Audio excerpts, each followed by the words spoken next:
everyone, welcome back to Sunday Live Trend. Thank you so much guys for tuning in. Well guys, I'm back again with the Mzansi reality show stories, and namhlanje ke sikhuluma ngothando Nesthembu. Hayi bakithi, this season is all about uMakhumalo kanye ke nabafazi bakwamseleku abangayanga ke kumembeso wakhe. From the beginning of the show they've been discussing that ukuthi bani ongayanga, why ungayanga, macela uyachaza ukuthi these my reasons, Makhumalo it's just a lot guys, just a lot, but nje engazi so siqedile le season kukhulunywa ke ngale yonto. On the previous episode umacele ke Nombali had a meeting la umacele ke bemchazela khona her reasons ukunga attend ama event kaThobile, nanokuthi ke ubemchazelela ukuthi ke namhla uMangwabe enzelwa ke naye imicimbi angamangala uma ngabe sembona ke umacele engasezi. Sizathu ke sikamacele guys kade ayichaza bakithi ukuthi ke bavumelana noMusa Msele ukuthi ngeke ahlangane nezinto azozenzela ke abafazi bakhe ke abasha. Mina guys ngiyacabanga ukuthi ke umacele wavuma indaba yesithembu under pressure. I don't think ngampela wayevuma ngoba nakho ke ebeliever kuma decisions enziwa ke umseleku, ngoba umseleku uthini isithembu selekho asithanda nje kusukela eqaleni, but I feel like if kunjalo babengeke bashada umshado babe ushadile owagcina wenza ukuthi umacele bahambe bayoshintsha. If ngampela umseleku was expecting ukuthi uzophinda athathe amanye amakhosikazi, you know.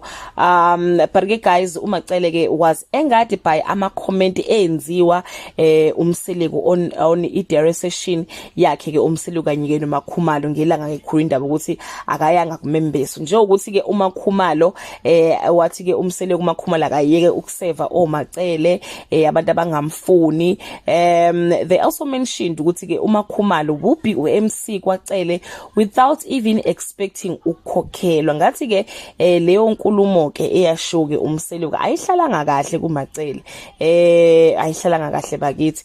Uthi ke kwakumele bamtshela uma ngabe befuna ukukhokhelwa. The statement sakhe guys iveze nje indelelo encane. Uthi ke bona kwacele baphuwa bayahlupheka babengeke bala afford ke i celebrity elinjengoThobile, so wathi ke kwakumele ke basho. But guys, as for me, that statement wekade kukhulunywa indaba ukuthi but mina I will go to you macele and offer my services without even expecting ukukhokhelwa. It was not like babefuna ukukhokhelwa. So I think umacele akayitholanga kahle leyo ndawana kuleso statement sika Thobile ke nomseleko. Macele also told uMangwabe ke ukuthi uMakhumalo wambuza ukuthi ke uyayi approve yini imshado yabo. Uthi yena wahamba wayoshintsha umshado wakhe nobabakhe so that bezokwazi ukuthi ke ba accommodate ke njengabafazi abalandela babe womesisi Mseleko.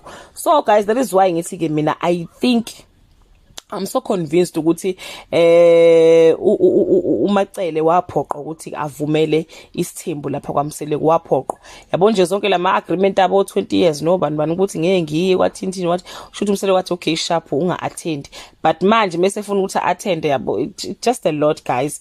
Kuningi ke bakithi asazi ukuthi ubani oyilungisa yonke lento ngoba ke umseleko guys yena ke bamphenta nje ukuthi uyixuku abafazi bakhe. Omangwabe bayasho ukuthi he's a selfish person, ufuna kwenzeka izinto ngendlela yakhe.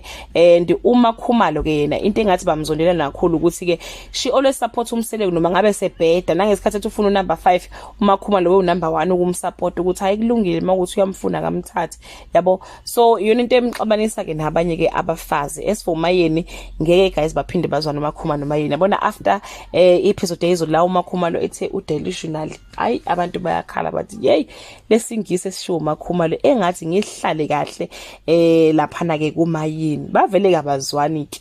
So nje guys koqhuma iqupha ngiyakutshela ngelinye ilanga.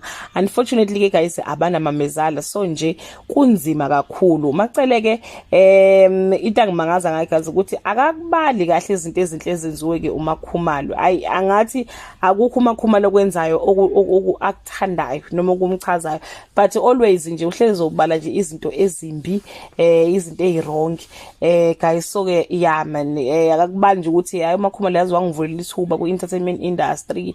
Namhlanje nje mina sengikwazi ukuthi ngibambe uhlelo ezemshado because uMakhumalo was there as a support structure.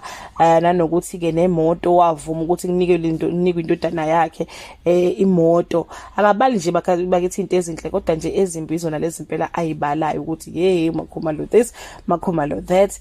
Hayi kube ngathi nje kunayo inhlantsana encane nje yomona nyana yabo uncane hayi omkhulu. Hayi ke bakithi that bring us to the end of this video. Do leave your comment below and share your opinion ngale ndaba ukuthi wena mawabheka labakhosikazi kaMseleko awu4 guys, yipho ocabanga ukuthi kufanele ishintshe ukuze situation ibe ngcono lapha kulo yamuzi? Ubani ocabanga ukuthi kufanele ashintshe i-behavior i-personality ukuze izinto ihambe kahle lapha na ke kwaMseleko? Noma mhlawumbe ucabanga ukuthi kwayena uMseleko kumele ashintshe indlela enza ngayo izinto? So guys, do leave your comment below and share your opinion. Bye.